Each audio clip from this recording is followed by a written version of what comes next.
Hey everyone, it's Sophie from Build Your Jungle, and today I'm going to be doing a little talk through some planty projects that I've been doing at the moment on my TikTok lives on Sundays, because I don't want my YouTube fam to be missing out on anything that I'm doing.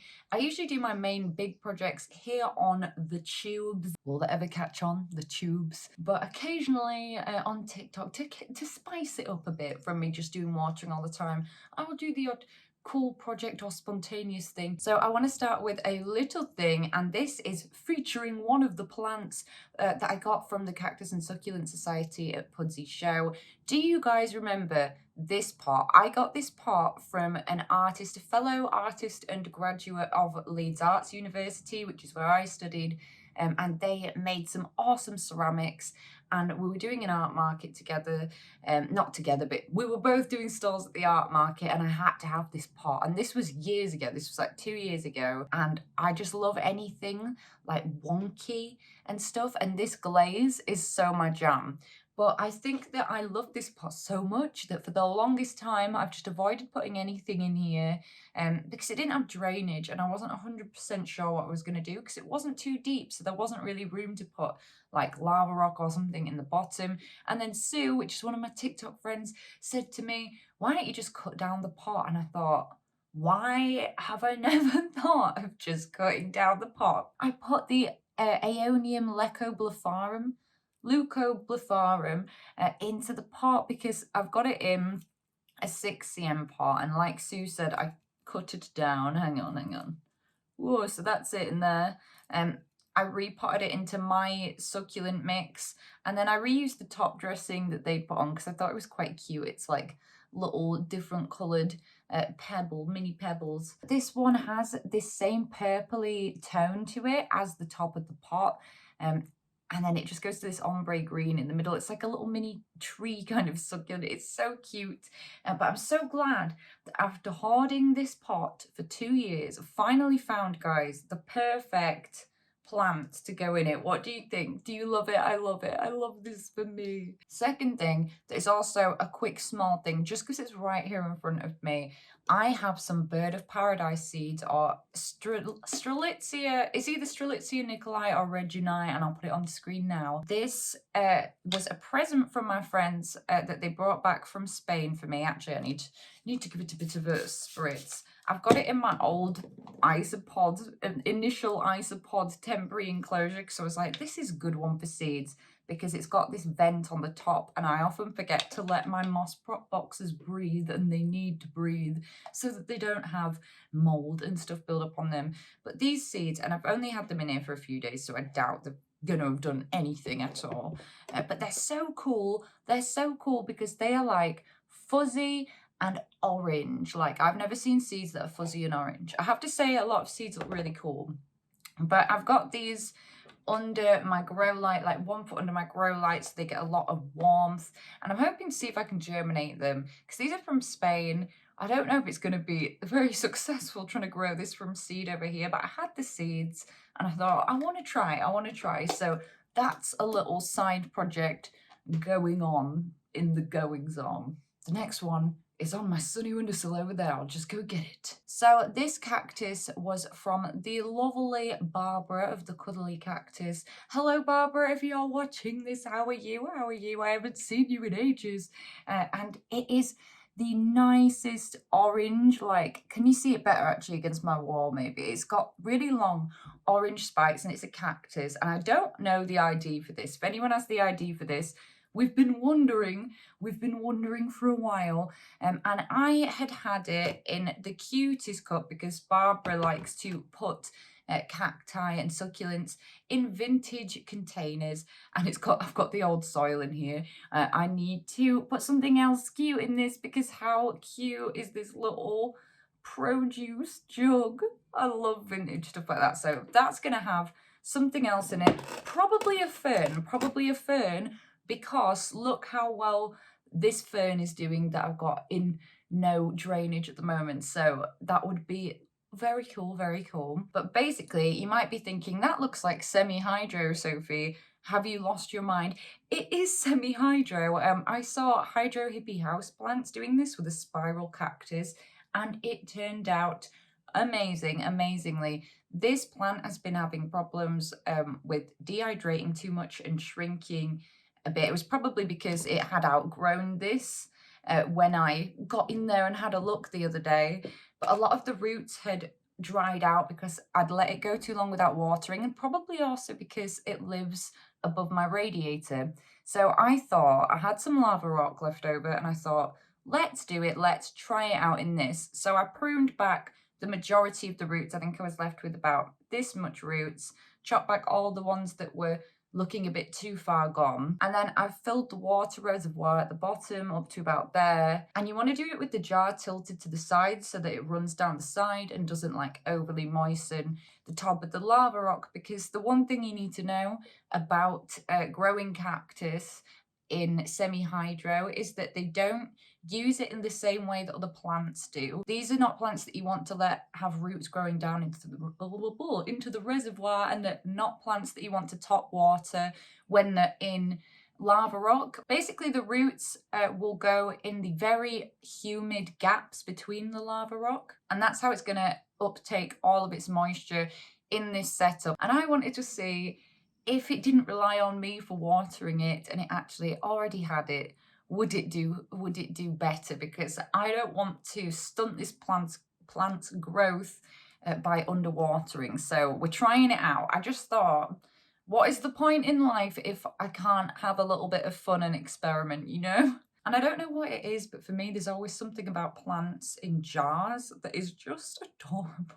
It's so adorable. The next one is one of my goals that was my houseplant goals for this year, and it was to get the majority of my climbing plants, if not all of my climbing plants, on moss poles. So I've made the first leap forward in doing that, and I've now got all the main ones, almost all the main ones, on moss poles, and I'm going to show you them all. So this is my philodendron campilinette. Ooh, I'm tripping over stuff. This isn't a dress, by the way. It's a huge jumper. I love it so much. It was my favourite houseplants video. It is my favourite. It will always be my favourite. I love the parallel veins. It is gorgeous and so easy to care for. I think that since I'd got it on the pole, it's lost its lowest leaf. I under-fertilised it a bit, I think, because its last leaf was a bit small, whereas this was the one before, which was lovely and big. But it's got a new caterpillar on the way. So let's see how big the next leaf can be. And what I was using is these D-shaped moss poles from Temu. And the reason I went with those ones was because the exact same ones on Amazon, they were like £6 per pole, and this was £6 something. They work very well. The only thing is to be a little bit gentle when you're putting them together, because I did snap off, I think, on this one. No, it must have been on a different one of these triangle buckles, because this was the first one I did. I didn't realise that it was best to attach it to a moss pole first and then try and slide the pole in sideways with substrate in the bottom. So I was trying to do it straight in, and I felt like it wasn't as secure as the ones following this one were. So I just popped that stake in there just to make it a bit better. And this was my first time using plant Velcro, and I have to say, absolutely love it. Alina was completely right. Oh, those leaves are so nice. And I did end up repotting it back into the same pot. I think this might be a slightly bigger one because it doesn't seem to be going in the cover pot quite the same, because it was planted quite low in its other pot. And these I've found have stayed moist for quite a while compared to other poles, because my El Choco is on that round soil ninja pole, and that one just dries out constantly, and it's really annoying to try and moisten it. But these do re-moisten quite easily. Like, see, I've just sprayed it that amount and it's already back to the appropriate amount of being moistened. Also, side note, my Monstera Albo top clipping is getting a new leaf. She's getting a new leaf. I'm so excited. It's really looking quite rooted now. So I'm also going to be looking to repot this in my next repotting video, in with the main one, and to get that on a pole. And looking at how big it is, it's going to need an extension already. So I need more poles, I need more soil, and then I'm going to have them both going up the same thing, and it's going to be even fuller. They have a layer of plastic that's very hard to notice, and I've left it on most of them. So this was the next one I did, and it's my pink princess, and this was the one that was crying out for a poll, and every time I showed this, people were like, give her a poll. I did it for you. And when I spritz my poles, I just kind of try and wipe the water off the stems or the leaves if I get any on there, so that I'm not promoting a fungal infection. She had got a little bit leggy, but not really. Really, the only thing that a lack of a pole had did for her was not allow the leaves to size up. So hopefully now, and yes, she's going to need an extension pretty much as soon as she starts growing again. But I'm just glad that she's finally on a proper spot, because it was quite a relief really with this plant. And you might be able to tell at the top of this one that I've propagated it, because again, my friend Sue showed me her pink princess and it looked so full, but then she pointed out to me that it actually was exactly the same as mine. It was just two of them going up the same pot. So that's what I'm going to do. While she's not the best specimen, I do think that she's a lovely plant, and we've got some really nice variegation on this plant. And this is the prop now. I've not even looked at it yet until I've filmed the B-roll, so hopefully it started to fruit a bit. Then I decided to do 3 of my climbing Anthurium, because in particular this one needed it the most. When I got it, it was like this tall. It got these 2 leaves, and then this one was a baby leaf, and now it's all grown up into this nice cool big leaf. And this is Anthurium polyschistum. It's one that I really like because it's got these unusual leaflets, which aren't really typical of what we think of when we think of Anthurium. There are a handful of them with this appearance. And this is one that, even if it's getting like on the bright side of light, it really likes to climb very quickly. So I needed to get it on a pole. So it's on a pole now. It's working on this leaf at the moment. It's still expanding and unfurling. So we'll see. We'll see if it has made any difference, but I don't know, because it doesn't really seem like it's rooting at all into the pole yet. So we'll see. Maybe I should on this one like air layer over the top on this side and like cling film that more into the pole to help it get hold of it. This is an Anthurium that I will say, someone said to me on here, that's my thirstiest Anthurium about theirs. I agree. She is very thirsty, and it's one that lets you know very quickly when it is thirsty, because it's one of the only Anthurium I have that droops down a bit when it's thirsty. And this one and the jungle bush, but she's beautiful. It was shipped to me in winter.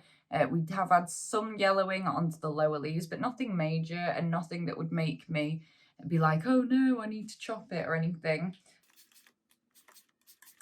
And that's her. Then, after the polyschistum, I did my umbricola, and I'm really glad that I did. And the umbricola got a bit of special treatment because I put her in one of my vintage charity shop pots, because I love her. And she was looking so fly last year. She had way more leaves, struggled over winter. I gave the bottom part edema a bit, I think. But as you can see, it has a very optimal kind of growth pattern for being on a moss pole. So got this one on a moss pole, but because it's much more compact and there's this much smaller distance between the nodes, I just didn't bother to fill it all the way up. You already, which I learned later on, I already need to leave ideally like at least this much room to make extensions just faster and easier. So I didn't put as much moss in, and also I keep taking bits out of this one to use for prop boxes and stuff, because I'm like, it doesn't need it yet. It's fine. I've definitely chopped this at some point. I cannot remember why. It must have been some kind of pest issue or a failed propagation or something. I cannot remember. But because I did, it's now branched off in two places here, which is very exciting. This is the newest leaf, and it's still working on it at the moment, so I'm hoping it's going to expand a bit more. Oh, I love undulated leaves like that. It's so bumpy, but it's getting the new growth point there above this new leaf, and then there's a growth point on the other side, so I really hope, please grow from 2 growth points for me. I would be so happy. And this one, because there's so many roots on the outside, and because it's an epiphyte, I always just spray on the roots as well on this one, because I feel like I'm giving giving it a wee boost. I think I need to turn it though, because it's trying to face the window. Then this was the one I put off putting on a pole. I have to move my Syngonium T24 to get to the Anthurium, and I just want to show you guys that I'm very unhappy because what is that joke leaf again? Joke leaf. It's my fault, isn't it? You needed more fertilizer. I'm sorry. I usually have the rule about chopping, but I don't really want to chop you yet. Shall I just repot you and fertilize you, see what happens? You have 1 second chance. This was one of my import plants. Oh, she's so beautiful. It's Anthurium gaiaquilens. This is one of the import leaves. I'm surprised it's still here, to be honest. How are you still here, leaf? You've been yellowing for a very long time. This was its most recent leaf. It was kind of a bit weird, kind of a little bit distorted in shape.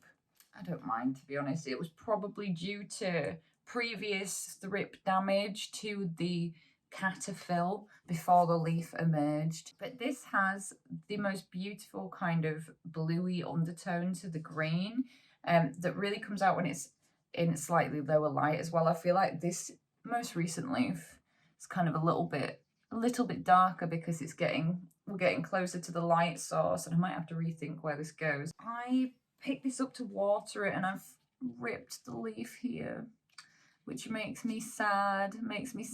It's definitely not going to reattach though, but you can't really notice it when it's like that. So, you know, it could have been worse. I could have lost the whole leaf. Quite a lot of the roots I also put into the bottom of the pole, and that helped me get this leaf. So hopefully if I just keep going with it, just keep being patient with it, it will keep growing for me. Because I do really like this plant, and it's one that I never hear people talk about. And I already have an update on the plant that you guys saw just a few weeks ago in the video where I was putting this plant, this Rhaphidophora decursiva, which actually, you already look a bit thirsty. Are you thirsty? No, it's lies. It's lies. Is it lies? Lies. And I said in that video, I reckoned the new leaf was going to attach to the pole and grow up and up like that. And that's what's happening. And this is how fast these guys grow. That this was only 2 weeks ago, and it's already putting out this new leaf. I also saw that Jules's prop that I gave them is putting out a new leaf too.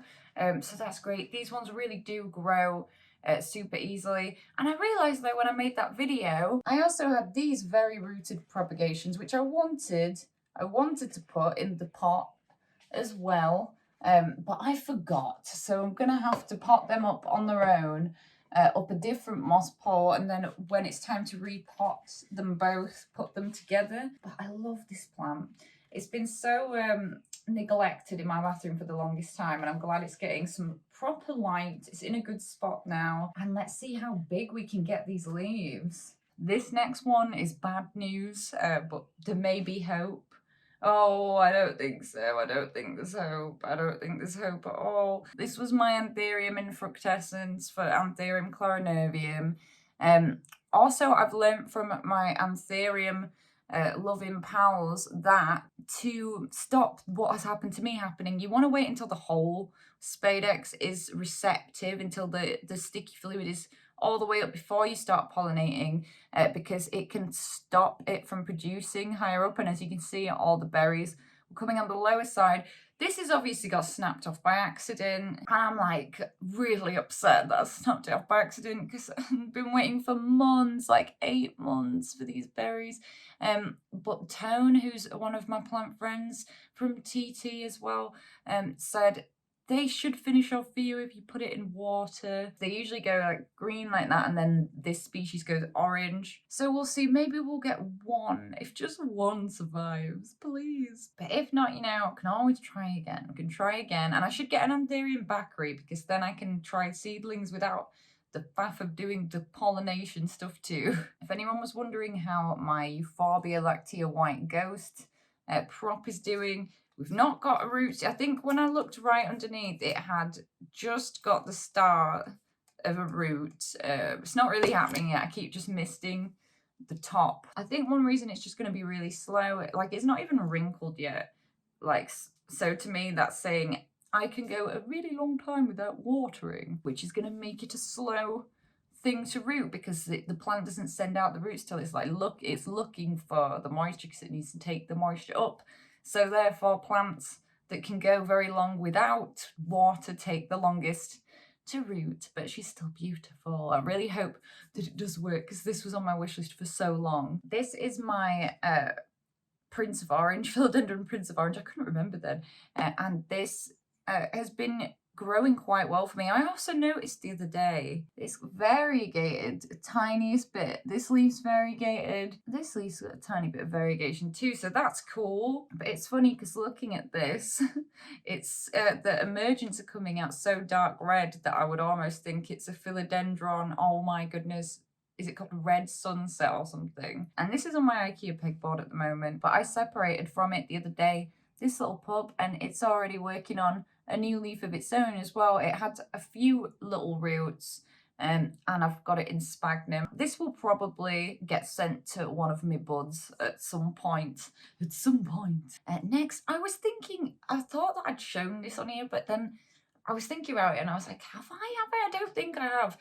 So I got a wishlist Anthurium, and it is an Anthurium moodianum, and I love it so much. Oh, so much. It's just something quite different from the other Anthurium. It's got this beautiful deep sinus, and the leaves are very like brownie coloured before they eventually go to this green. And this came to me in great condition. It was packaged in a hilarious way, but that was so effective inside a big, like, huge orange juice bottle. It was a very good idea, and I just love this plant so much, and there's not really anything else I can say about it except that I bought it to cheer myself up before I was getting the surgery jitters, even though it's not quite the time yet because it's happening at the beginning of June. But I love it so much. I love it so much. And it's got a new leaf incoming. And I've got it in one of these orchid pots, but I'm going to stick it in here because I just learned from my pal Riley the other day about negative phototropism on roots. Phototropism, I've talked about it before, is when the leaves grow weird in response to the light. For example, something might start to grow like that towards a window if it's not getting enough light, or it might start to grow away from the window if it's getting too much light. So when the algae builds upon the roots, some plants then develop the ability to photosynthesize through the roots using the algae.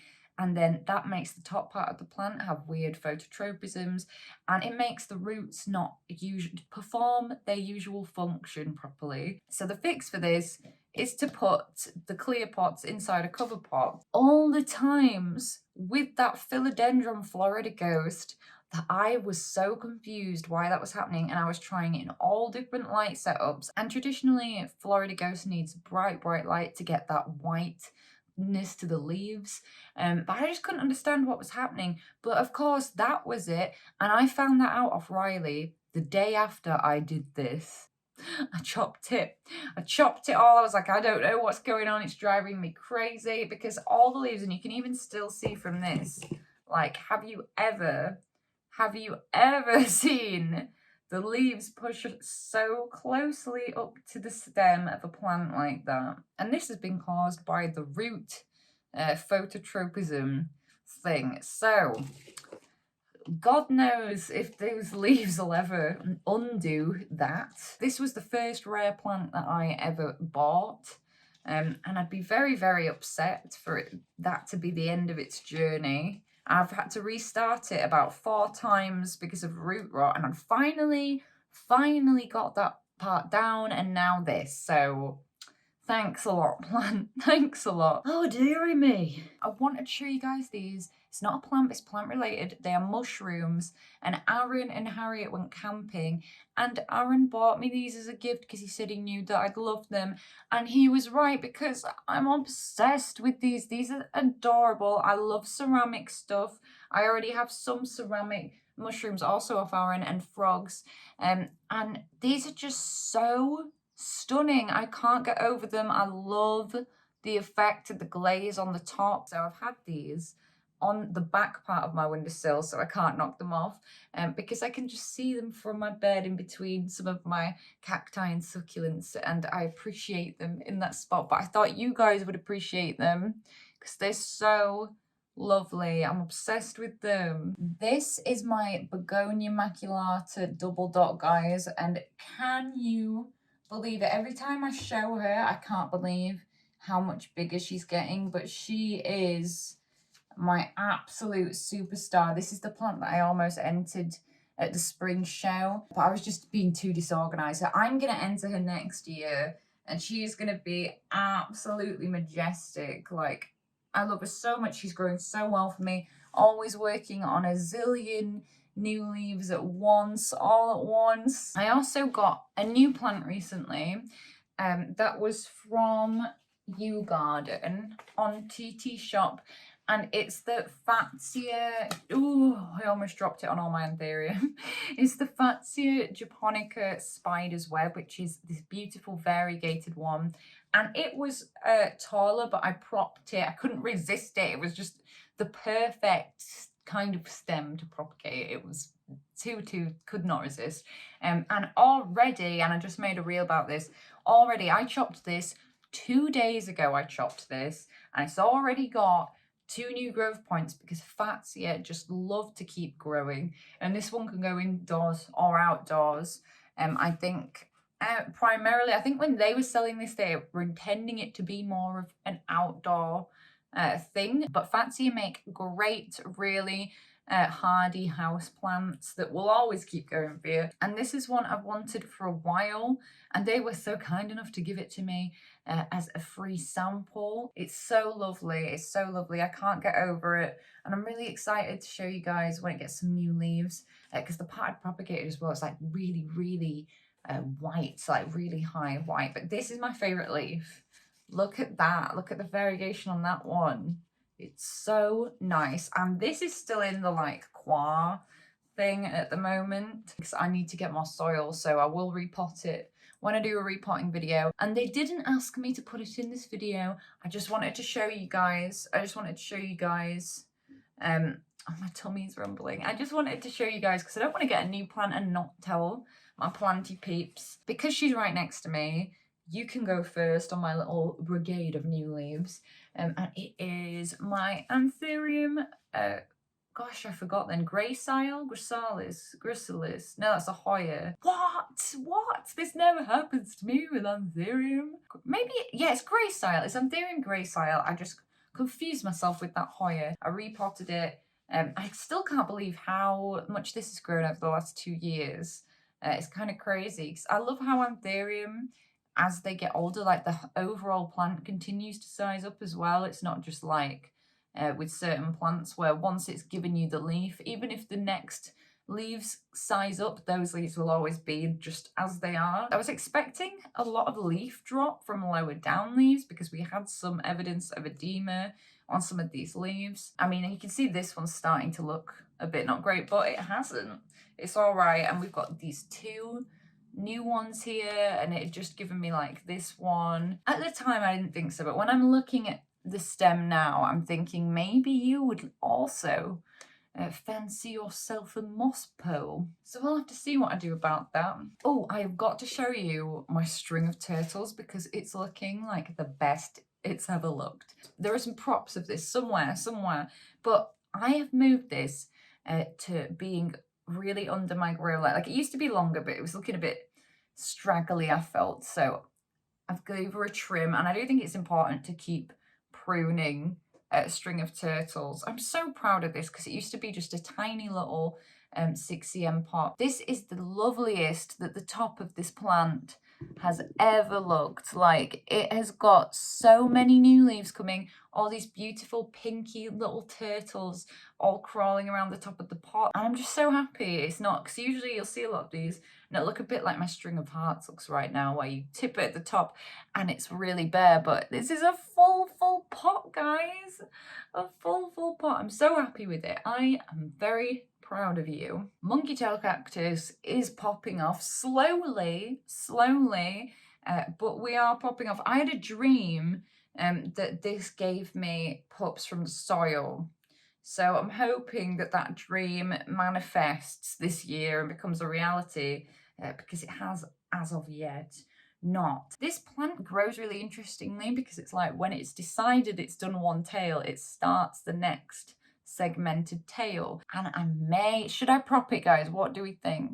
Because I kind of just want to see as well, what happens if I leave it? What happens if I leave it? Some of you guys might be not happy with me for doing this.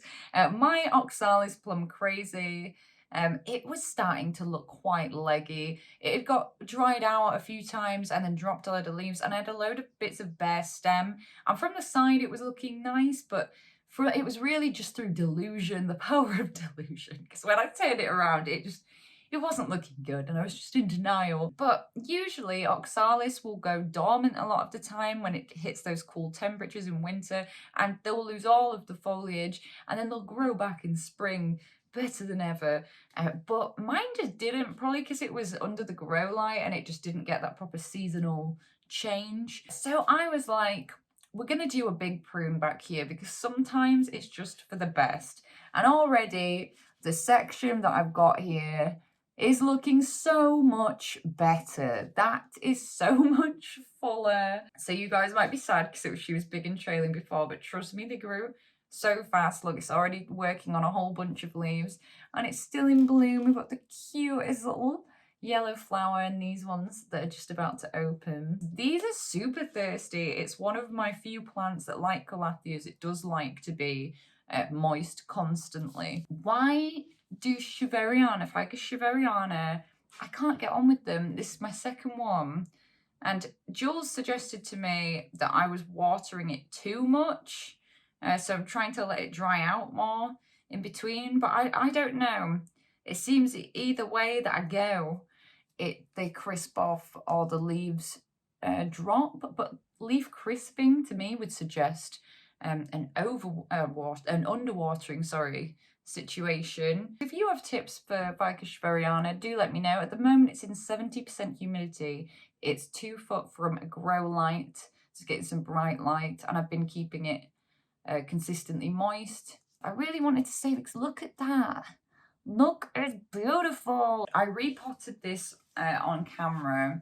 It's my Hoya Wyetii, and this used to be hanging in my window. It was like half of the plant was just unable to take up moisture. It was like totally crinkly, like this feels thirsty, but it was like extremely dehydrated, and I'd not got around to repotting it, and I was like, okay, I need to have a look at the roots. I realized that all of the roots on those bits of those other props of the plant, because it turned out that, like with many Hoyas from the big box stores, this was made up originally of multiple propagations. So it was easy to take those bits out, but those bits of the plant were totally messed up, like no chance. Like the roots were so extremely dehydrated. I repotted, but I'm finding this in the top now. Right, the rest is fine. It's just those leaves. This vine has grown all this bit. So it has actually put out some new leaves. So that's it. It's a good sign. I think it's going to be okay. And I'm just glad I noticed before it was too bad, because that would have not have been good at all. So anyway, that's going to be it for today's video. I hope you guys enjoyed this little planty project chatty update and seeing some of my new incoming leaves. At the moment, I'm posting long form content on Fridays, so do hit that button, subscribe to be notified when I next make a video. I'm also posting every day on TikTok, and I do live streams, live shows on Sundays, so make sure you check that out. There's all kinds of funky business on there. For those of you who have listened this far, my OGs, I just wanted to let you know, I'm thinking for the next few videos, a video about how to choose plants for different lighting situations, another plant history video, and houseplant hospital, and a repot. What do we think of that? What do we think? Does that sound good? Does that sound like some upcoming videos we would like to see? If there's anything else in particular, let me know. And this is usually the part of the video where I say for you to go to my website, but I just want everybody to know that I have put my website on pause. You will not be able to check out at the moment. You will not be able to check out, and that's because I just don't feel up to doing the orders and stuff at the moment, like doing the physical stuff. Like, I am quite in a lot of pain waiting for surgery, so it will be reactivated when I've recovered. When I feel ready, I will reactivate the store, but for now it's on pause, but you can still go look at it, you just can't check out. Thank you so much for joining me today, guys. I appreciate you. I hope you're having a great day thinking about houseplants.